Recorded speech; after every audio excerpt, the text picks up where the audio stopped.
Max and I are laying on the bed and we're talking about it. And he's like, "Oh, Mom, I have an idea." It's like, "What?" He's like, "I have an idea. We're going to put the spirit back in Daddy and then he can come back."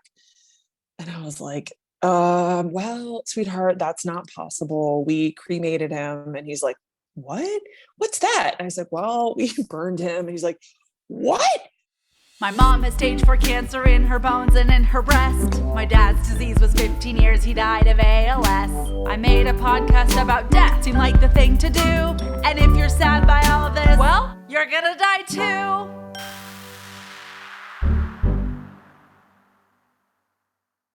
Eileen, it is so great that you're here. I'm so excited that I finished your book this weekend. It's tangible. Anyone listening, you can't see, but I'm holding it in my hands. Thanks so much for your time. I'm excited for this. Thanks for having me. Of course. And one question I ask all my guests right off the bat is about their goldfish moment. And this was the first time that you thought about or conceptualized death in some way. For some people, it was a goldfish. Is there a moment from your childhood that comes to mind? Goldfish moment. Did your goldfish die? Goldfish moment. Did it make you cry? The one that comes to mind, I remember I was probably about 6 and I grew up pretty Catholic, well, very Catholic, Catholic school, going to church, at least twice a week. And I remember laying in my bed and just thinking, I don't know, maybe I took a star thing or a star class, or they were talking about stars or something, but I remember thinking about the universe and calling and crying and calling my mom in because I was really upset. I was like, I don't get it. What really happens? And anyway, that's the moment. All I remember is I was upset and my mom's like, "Oh my God, what is she thinking? Just go to bed, go to sleep." Anyway, so. Just go to bed. I love it. I know it really is around that age. It's like 6, 7, 8. You start really questioning the world and having these bigger questions about all of this. So thank you for sharing that. And before we go into your story today, I know we are honoring your late husband. I would love for you to share more about your upbringing. Can you share the context as to where you grew up and who you grew up with? Yeah. So I grew up in Maryland, pretty traditional family, mom and a dad. I was number 3 of 4. I have an older brother, an older sister, and a younger sister. So I was right in the middle. And like I just said, I, kind of grew up a very traditional, my dad worked for the government. My mom was a stay-at-home mom. So we didn't have a ton of resources, but we had everything that we needed. So yeah, that's kind of the context. Yeah. Beautiful. And I was really impacted by noticing in your book and in the form you filled out and all of these things, the fact that you lost your sister as well in your 20s. That's really interesting. And mostly this podcast, we're addressing parent and sibling loss just because most people in their 20s or 30s might not have necessarily been married yet, et cetera, which I'm really looking forward to exploring. But if you don't mind sharing a little bit more about that, what was that experience like for you? Yeah. So my sister was born with a heart condition called Wolff-Parkinson's White. And it's basically a pretty common, not that common, actually. It's not super unusual, but what happens is you hear about athletes that drop dead on the basketball floor. And what it is basically extra pathway in their heart that can cause them to go into fibrillation and a heart attack. So my sister had that. She was on some medications to control it. She was actually a world-class athlete. She was on the U.S. women's water polo team, and she had been traveling the world with them. And so she was really healthy. She was in college. She was her junior year, on their Slippery Rock, and she was on their water polo team. And yeah, one day she had gone to the hospital because she didn't feel good. And they checked her heart. They said, "You're fine." It was exam time. It was also the anniversary of someone she lost. One of her best friends had killed herself a year before to suicide. And they were like, "Listen, it's exams. It's the anniversary. You're probably just upset. Just go ahead, go home. It'll be fine." And that night she went to sleep and she never woke up. It was a complete shock. December 5th, 1993, I was 23. She was 20. And yeah, it was awful and took a long time, relatively long time to heal.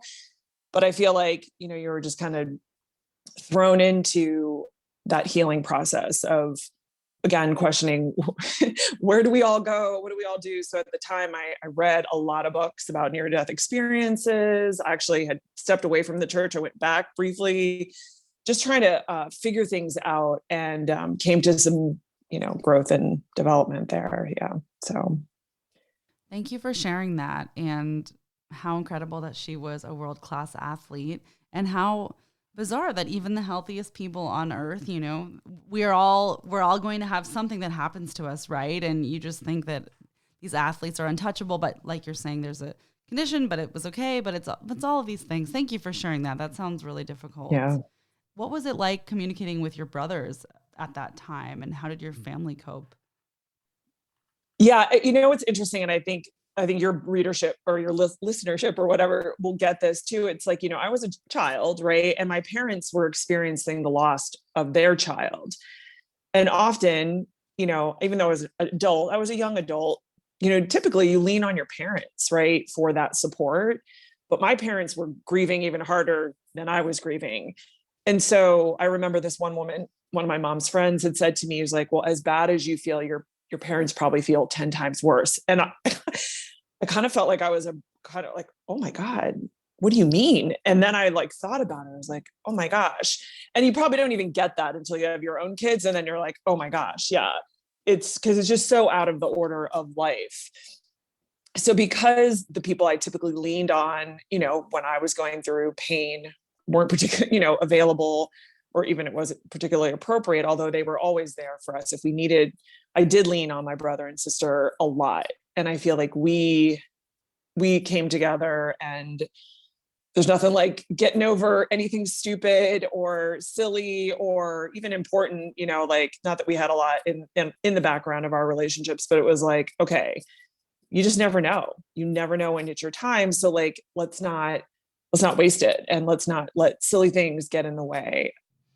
Absolutely. I completely agree with that sentiment. And I like some of the quotes you had towards the end of the book about referencing what are you going to do with your life? Like, how are you going to spend it? What is your legacy? All of these things. And I think that's something that we could all think about at a younger age than we do, because so much of the Western civilization is about achieving and having more accomplishments, and what have you done, and how many people are you reaching, and how much money are you making, et cetera, et cetera. But we're all going to have goals, and that's healthy. And your life is now. You're living your life now. Your experiences are right now. You're not just a worthy, valid human when you hit the next goal, because that might not be for a few years. What about you between now and then? So I love that your book talks about all of that. I was going to say one other interesting thing. So like my parents, was 1993. This is well before, the internet was created, but there was no social media. There was like email, but compared to the technology and the connection and getting the word out or anything, it was totally a different time. But my dad, he actually created this project. He called it Random Acts of Kindness Project. And he did it in honor of my sister. And he asked everyone basically to do a random act of kindness and then let him know about it.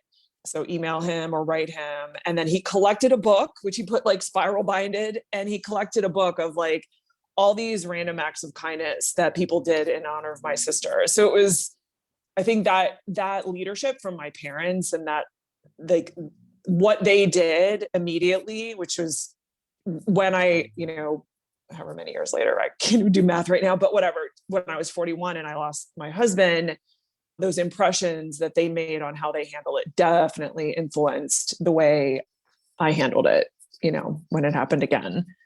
Right. So let's talk about that. So the impetus for writing your book is, of course, the loss of your late husband that you just mentioned. Can you walk us through a little bit more of the timeline and what it was like when he had his accident? I know your book opens up and talks about it right away, so I'd love to hear that part in your own words.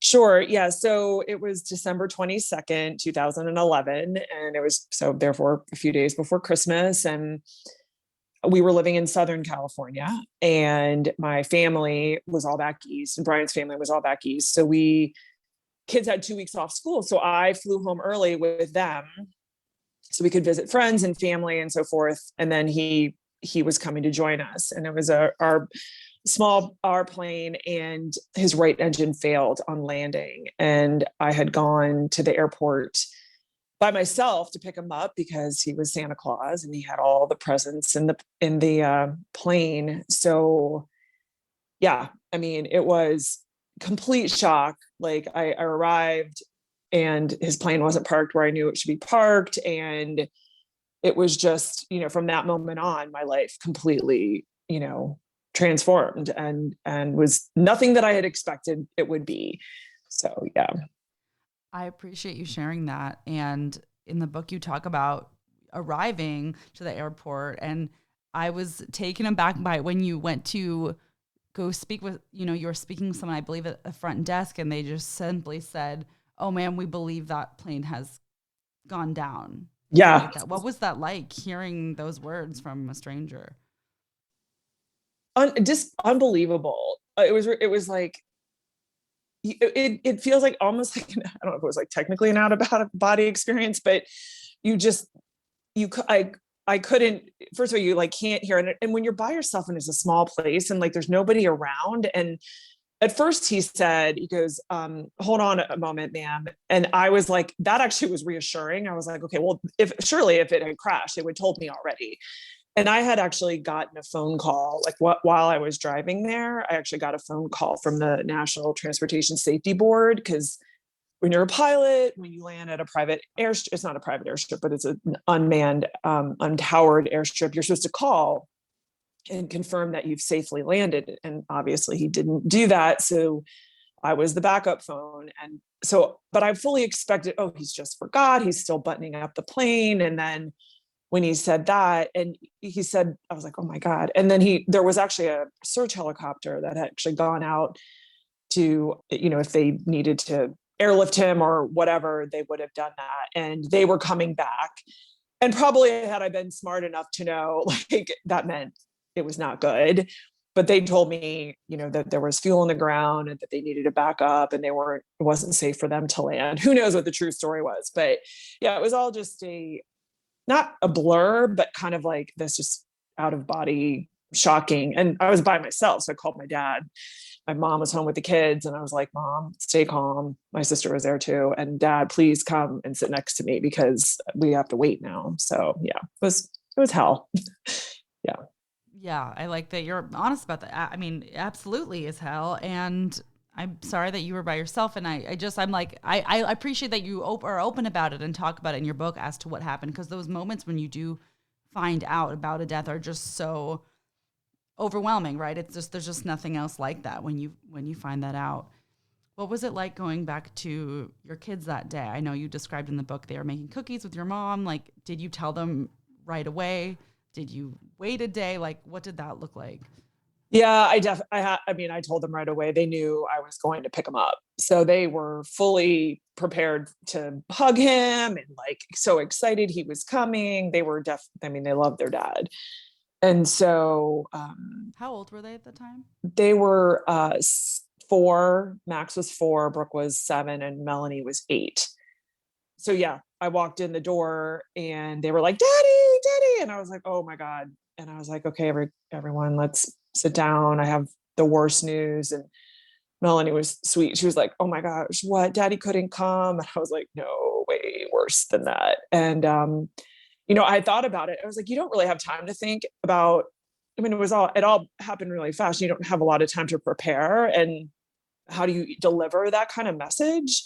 And I just said it simply. I was like, no, I'm sorry. Daddy's plane crashed and he didn't make it. He died. And, I was crying. I'm actually about to cry now. Like when you think about it, it's like you go back to those moments, really, it's intense. Even with time, right? Like when you think about it, but yeah, so it was kind of sweet because the girls were crying and Max was like crying, but later on he's like, when you told me, I was just crying because everybody was crying, but he was only 4. He really did not get it. Aww. And after a while he was like, hey, Mommy, can I go play Wii? Which was at the time, like, Xbox or whatever. I don't know if people don't even know what Wii is anymore, but Wii used to be like a video gaming thing. And I was like, sure, fine, go play Wii. Do whatever the hell you wanted to do. I'm not going to say no tonight. So yeah. Thank you for sharing that. It's unimaginable. That's the most difficult thing you can, of course, say to your children. And yet I know anyone who is a widow listening will really appreciate this story specifically. What advice might you have for someone who just found out that their spouse has died with young kids? I know there's not a perfect way to do this. There's not really a right or wrong way to say, but what advice would you have for that person having been through this yourself? Yeah. So I would say put your oxygen mask on first. You can't be there for them if you're not taken care of. And so I would say, like, especially in the beginning, let your community help. So like the family, my parents, my sister, my family, the extended family, in those first few, weeks and months, allow people to support you. And if you need more support, reach out and ask. And then also, this is tough because like that whole balance between, especially the age appropriateness of what you say. And they always say in parenting, you're like, well, keep the answers simple. I didn't lie, but keep them simple. And if they keep asking questions, then keep explaining. But often they're very satisfied with the simple answer. Melanie right away, she was like, oh my God, Mom, are we going to be okay? Like, she was like, what are we going to do? Are you going to be okay? What are you going to have to do? Like, and I was like, we're going to be fine. Daddy is taking care of us. We're going to be fine. We have plenty of money. We have plenty of family. We will be fine. And that was all she needed to know. She didn't need to know that we had life insurance. She didn't need to know, like anything else at that moment. She just needed to know that we were going to be okay. But yeah, it's tough. It's tough. Yeah. I mean, I definitely made mistakes, but yeah. Absolutely. I appreciate, the transparency on all of it. It's like, and what you're saying, that's interesting about the simple answers. And then, if they keep asking, then you can keep going from there as opposed to the other way around. I think you referenced in the book at some point, you're like, I'm sure there's a book that talks about how to gracefully do all of this. I didn't read it, but I'm sure it's there. So yeah. Yes. I love that. Yeah. I liked the quote. So I highlighted this. It said, watching the kids grieve felt like watching dominoes fall. There was a strange choreography to their tumbling. Each of them felt sad or bad, but not necessarily all at once. The weight of Brian's death was heavy, but it was not the same degree of heaviness at the same time. Can you talk a little bit more about that? Yeah, it was, thank God, honestly, that they did that. Because if I think all three of them were losing it at the same time, it would have been hard. But I would say the first sort of outburst, and I think this is also really interesting, and as children, young children who are grieving, for me, it was like, I don't know, like not like the most surprising, but the most like to learn, because it doesn't look like grief. Like, it doesn't look like, oh my God, I'm sad my dad died. They're not saying that. They're saying, like, if you tell them they can't have ice cream for breakfast, they're telling you that they want to kill themselves, or they can't make it at circle time. So there was this one time when, so I would say Zach's the baby, but anyway, that's for probably later. But Max, who was 4 at the time in pre-K, and he was probably the one that sort of had the initial like outbursts. And this one day I had to go to school to pick him up. He was at a Montessori school because he wasn't making it work at circle time, and he was giggling. And then when they asked him to, calm down or find his peace and all that, he decided to go to the one area of the classroom and flip all the chairs and tell them that he was going to go home and get his daddy's hunting gun and come back and shoot everyone. And he was 4. Wow. And, oh my gosh, if kids say that today, right? Like, and thankfully it was a wonderful Montessori school in Garden Grove, and they knew it was grief, but it didn't look like grief. He didn't, that wasn't typical Max behavior. That wasn't typical children behavior. Like, I don't even know where he got that idea.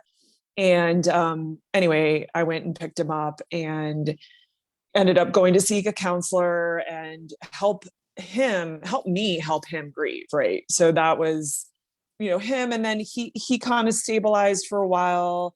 And then Melanie kind of fell, and she went through a very dark period. And I think one of the things someone said to me with girls, or even with like preteens, they said, like a lot of times, or maybe children in general, I don't know, but they said like a lot of times they won't really grieve until they know that you're taken care of.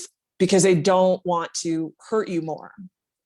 And when I met my now husband, Mike, which I share about in the book too, but when I met him, it was like Melanie was finally able to let go. And she did her, almost like serious grieving, but her first kind of volley of serious grief. And then we got through that. And then Brooke was like the last one, because she's like the middle child, the good one, like the, picking up the pieces, always helping the others, like sort of the amicable one. And she would swallow a lot of it herself. Like, I'll take care of it myself. I'll handle it myself. And although, she did seek school counselors and things like that, but she, it took her a while to finally allow herself to grieve. And what's wild with kids, and that you probably know this as a child who lost their father, but it's like it's actually grieving over and over again in new ways, because grieving as a 4-year-old is one thing. And then they turn 6 and they have to actually grieve as a 6-year-old. And then they turn 9 and they have to grieve as a 9-year-old. And now my girls are kind of grieving as, teenagers, or almost, young adults, where they're wondering what their dad's life advice would be. So even though they were like 7 and 8, grieving, being held and reading a story to me, I wish I had that dad back. Now they want the dad that would tell them where to go to college and what to do with their lives. And so again, there's probably a book, but I didn't read it. And I was like, so I had to learn these things. So I'm hoping someone who sees this is like not going to be surprised or think there's something wrong.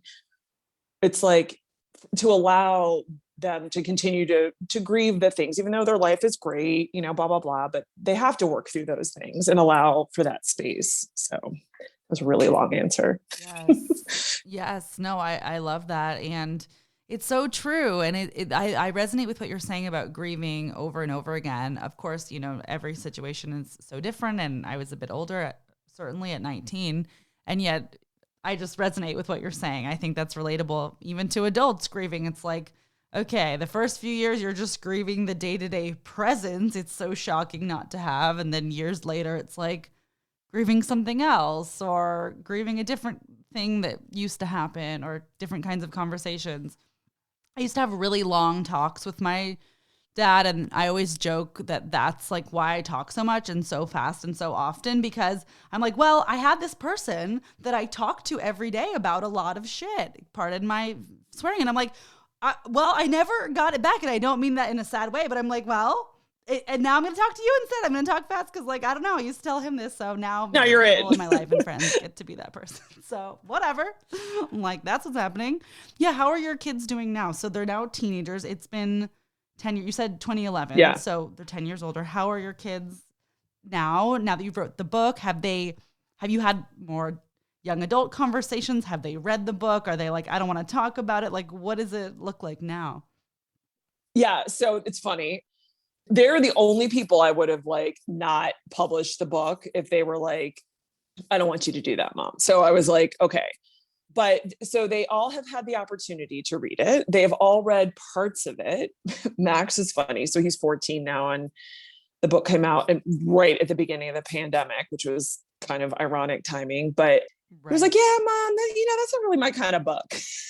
I was like, that's what he said. That's hilarious. Wait, see, that's amazing. Yeah.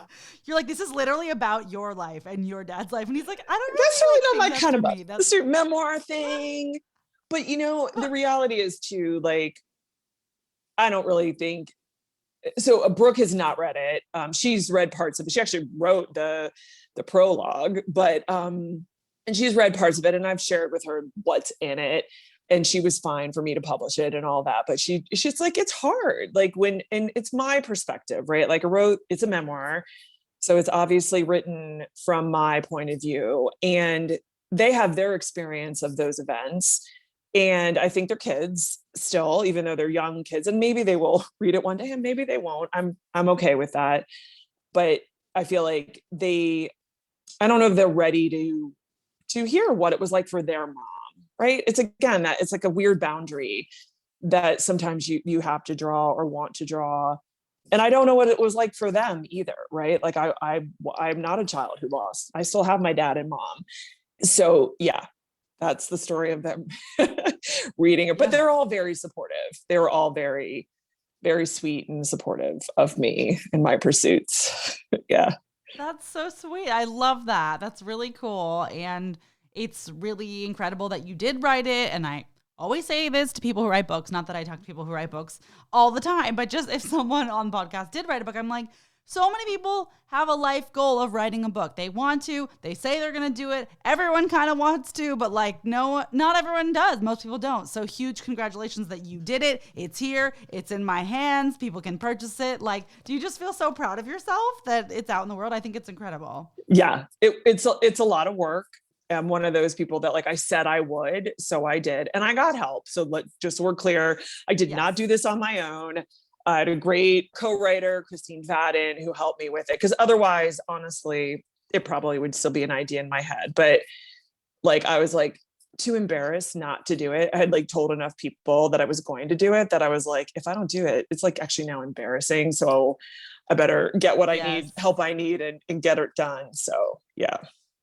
It's fantastic. And just to the point of your kids perhaps reading it later, I think this is such an incredible tool for them to learn more about their dad later on when they are ready, like maybe not for 10 more years. And I've shared this before on my podcast, but my dad wrote down when he was first diagnosed, you know, his experiences with ALS over the course of many years. He wrote it with his hands and then feet and then eyes and all kinds of weird but amazing things in there. And it's not like, there's like, I don't know, 3 copies. It's like just for the family. It's not a published book.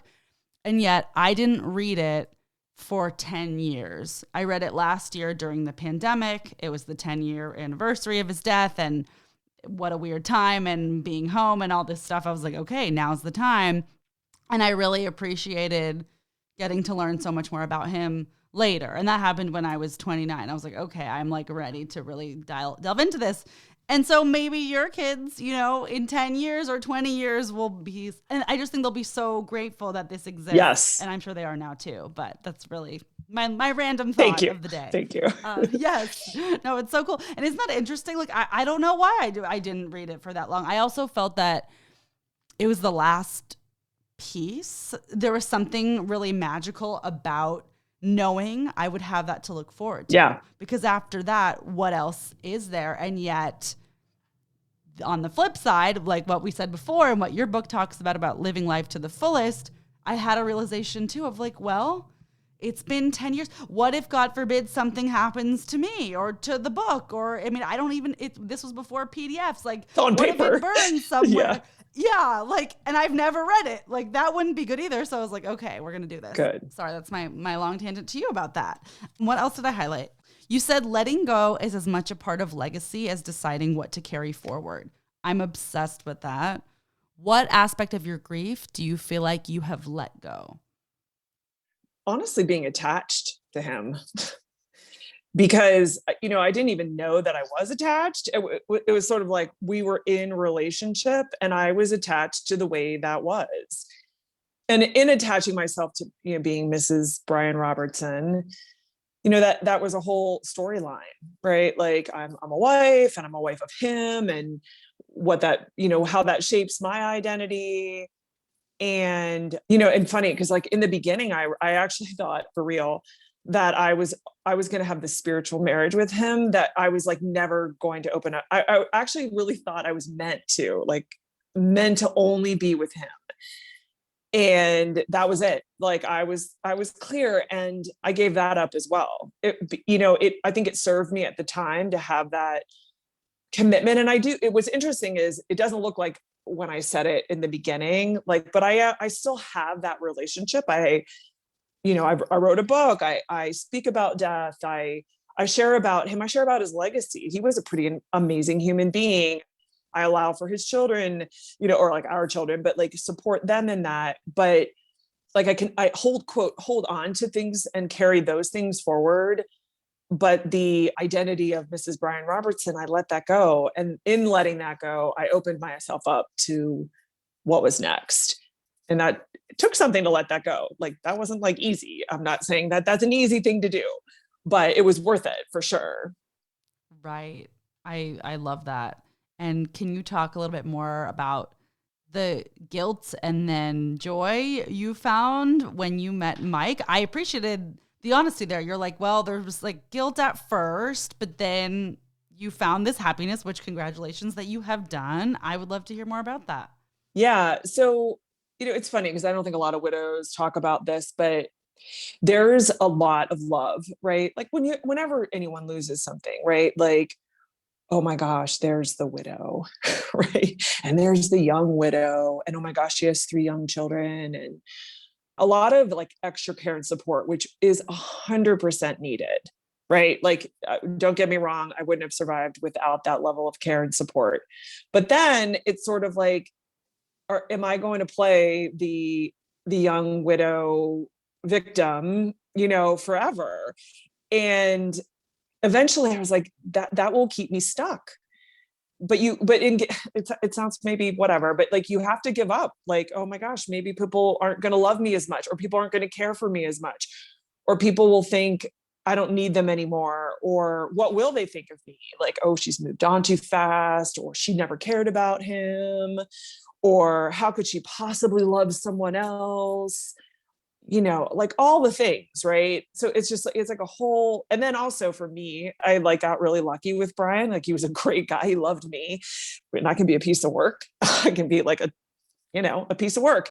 So like the fact that I found someone to like accept me and love me, I was like, I actually did not even think that was possible again. Cause like, that's not fair.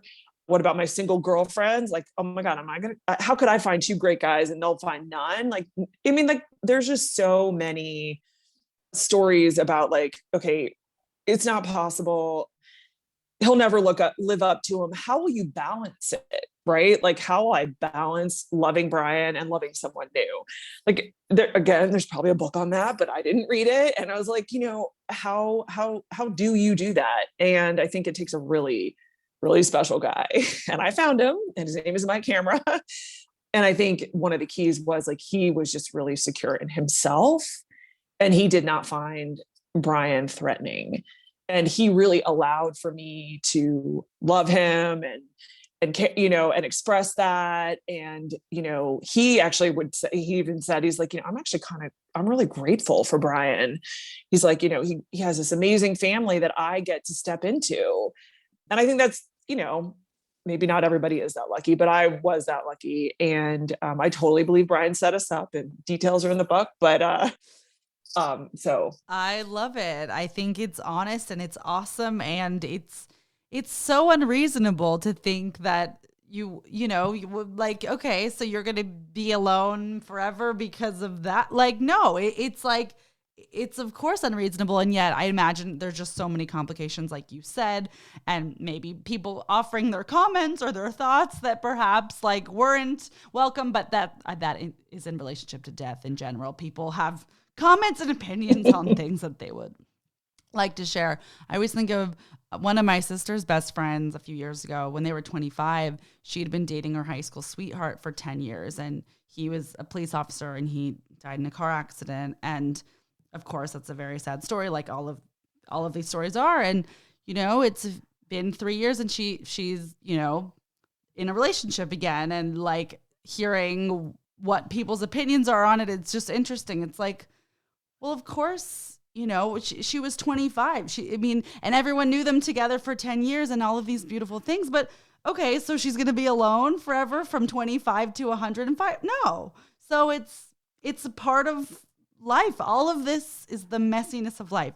And you have another child now, like you mentioned, Zach. Is that correct? How old is Zach? Yeah. Zach is 4 now. And he is straight out of the Miracle books. Definitely the universe wanted him here because, yeah. So my long story short, I'll try to tell it really short with that, is that we, with Brian and I had 3 kids. I am an awful, awful pregnant person. I am mean. I am like not rational, and I don't know it in the moment. Like, I really think that me being upset is like totally validated.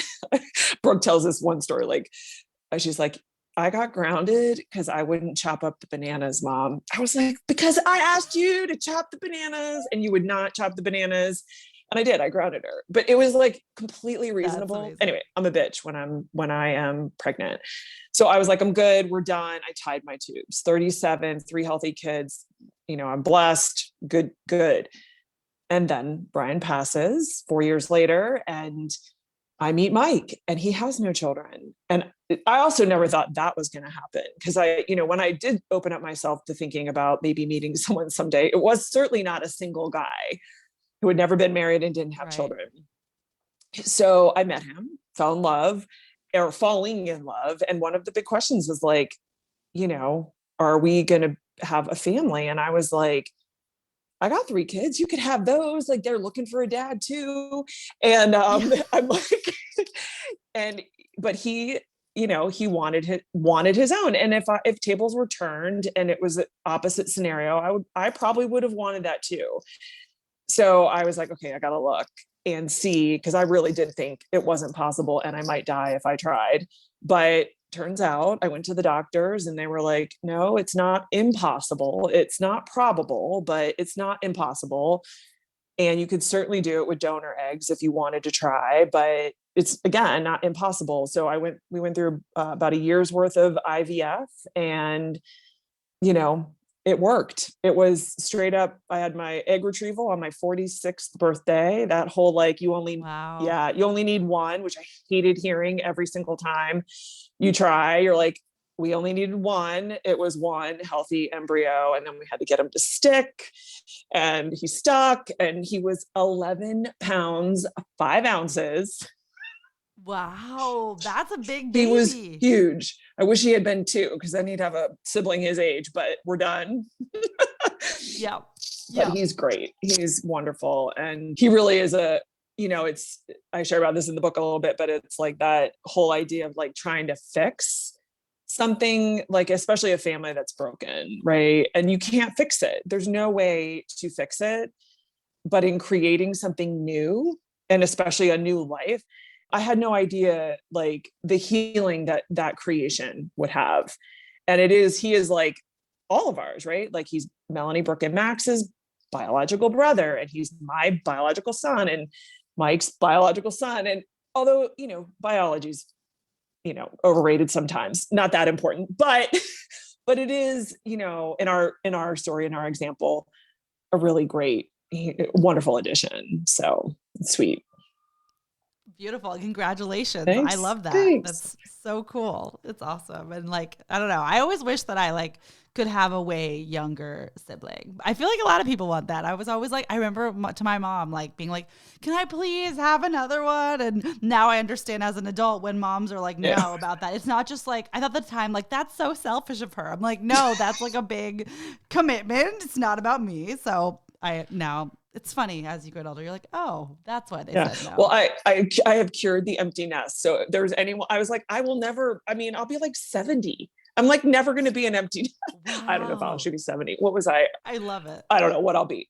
Old when he finally leaves the house. So anyway. I love it. Such a cool story. Yeah. And because this is the Dying of Laughter podcast, is there a comedic moment that has surrounded your grief, your grieving process, etc., that comes to mind? You've mentioned a few things, but if not, that's okay too. We can go to the next question. I think one of the funniest stories is when Max met Mike. Okay, so little boys, but little people, right? Like they lose something and they just want a new one. He's like, I lost my dad. You should get me a new one. And so, like, literally right away. Well, there's 2 funny stories. Can I tell 2?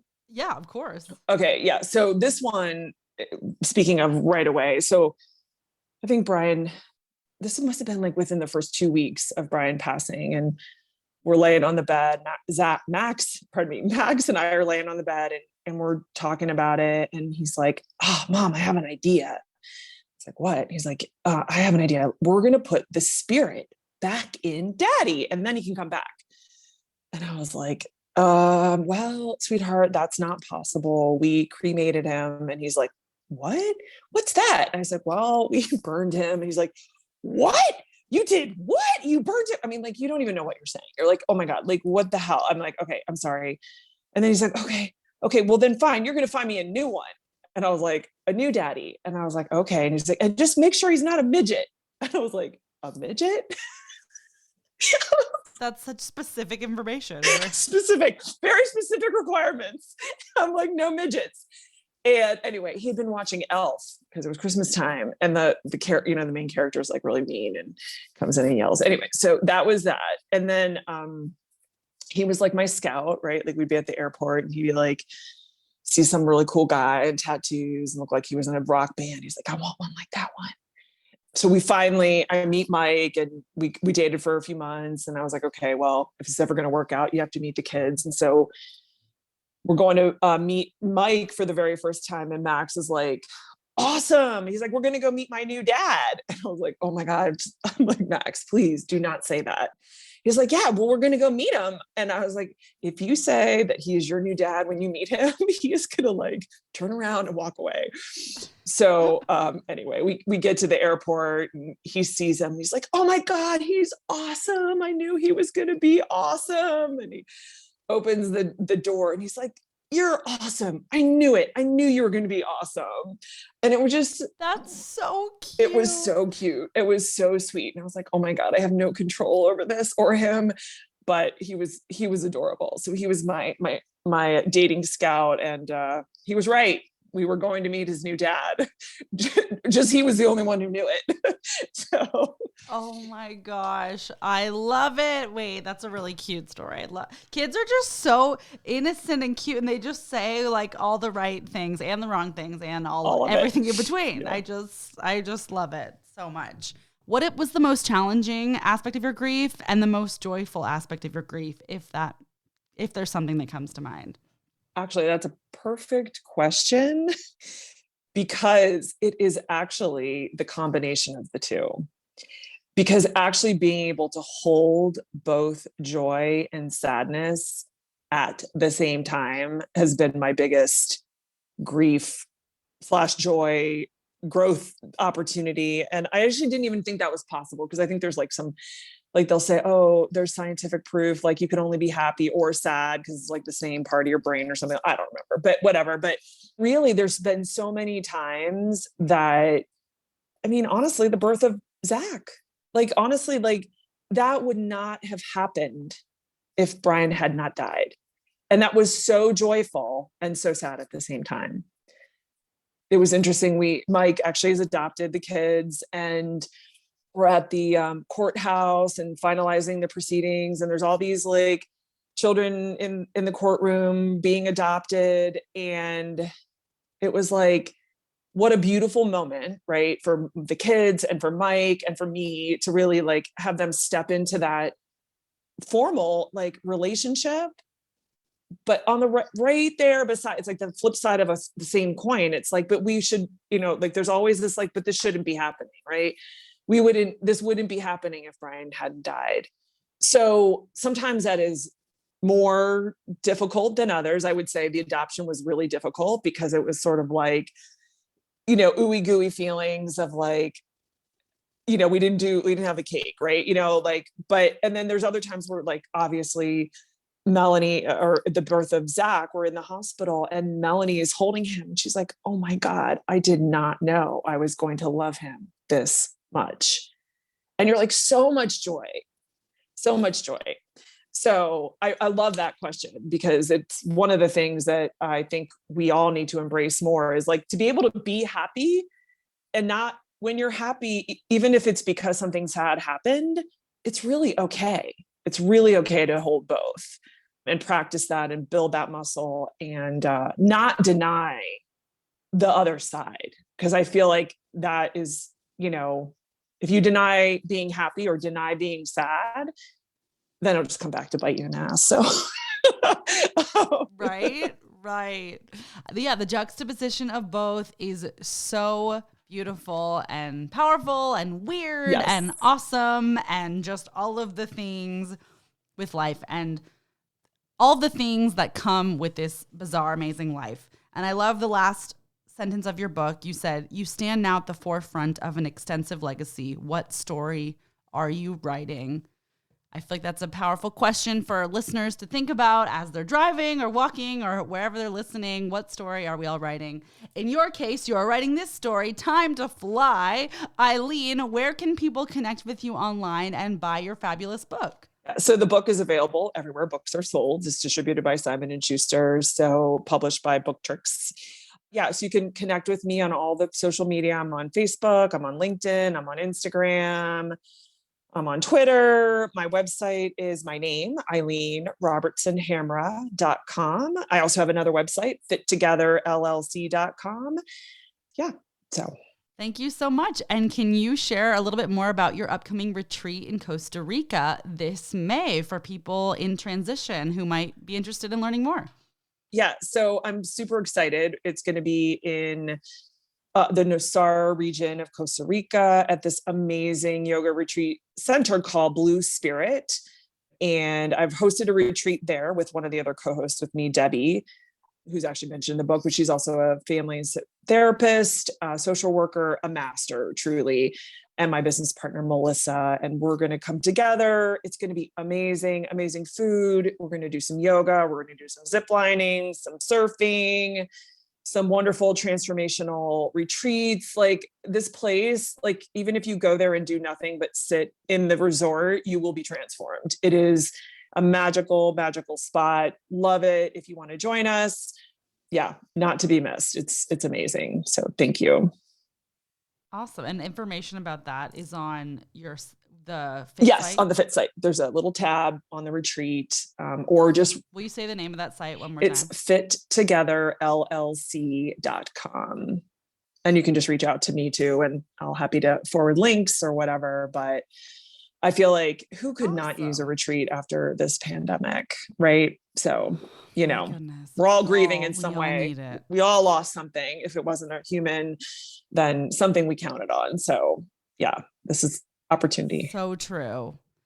It is so true. Thank you for hosting this and for writing this book and for being who you are. I really appreciated getting to talk with you. So thank you so much, Eileen. This was awesome. Thank you. This was super fun. Thanks. Thanks for doing what you're doing. It makes a difference for people. Thanks. Thank you. Well, hey, it's like just one little interview at a time, one little conversation at a time, right? There's always someone else doing more and with a bigger impact and a bigger show and a bigger this, but it's like, that's not what this is about. This is about what, and I feel like people overlook the influence they have in their own immediate communities. Like, because as you, I'm sure know, people, celebrities grieving their dads or their husbands or their sisters is interesting and impactful. And yet that experience is so different than your average person. Yeah. Not good or bad, but like, okay, some people, celebrities have like tons of money or like they have tons of press or fans that can help them through it in a way that, so we need the real person, other people sharing their stories. The average Joe. Yes. Yeah. The average Eileen. Not to say we're Joes. I feel like we're like Joe plus. We're not Joes. We're Joe plus for sure. Plus. Joe plus.